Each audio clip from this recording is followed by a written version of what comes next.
Chinua Achebe, why this Nigerian author is one of the world's most important modern writers.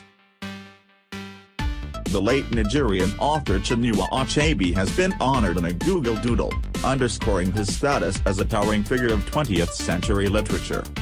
By creating a doodle marking what would have been Achebe's 87th birthday, the tech giant is celebrating a writer many consider to be father of modern African literature. Writing amid a post-colonial movement that saw African nations cast off decades of foreign rule and seek political sovereignty, Mr. Achebe lent a voice to a generation of Africans who refused to be defined solely through the lenses of European thought. Part of that work involved telling distinctly African stories from the perspective of African characters, helping to forge a literature that, like newly created countries, was independent from Europe. Mr. Achebe did so across dozens of novels and books of poetry and essays, leading many to refer to him as the father of modern African literature.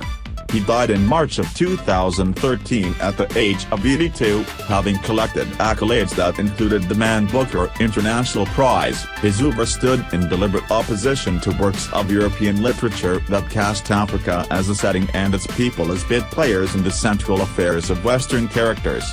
He denounced novelist Joseph Conrad as a bloody racist and called Mr. Conrad's novel Heart of Darkness, in which a European explorer plunges into a threatening and unfathomable Africa, as a totally deplorable book, in contrast to European works that allowed Africans only minor or one-dimensional roles.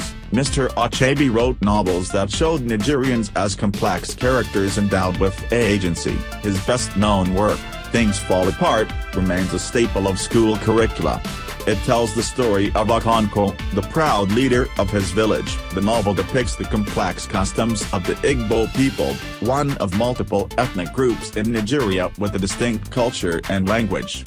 The book portrays how Okonkwo's world is upended by the appearance of Christian missionaries, and its closing paragraph, written from the perspective of a recently arrived colonial leader, functions as a haunting allusion to how European observers reduce and dismiss complex African cultures. He had already chosen the title of the book, after much thought, The Pacification of the Primitive Tribes of the Lower Niger.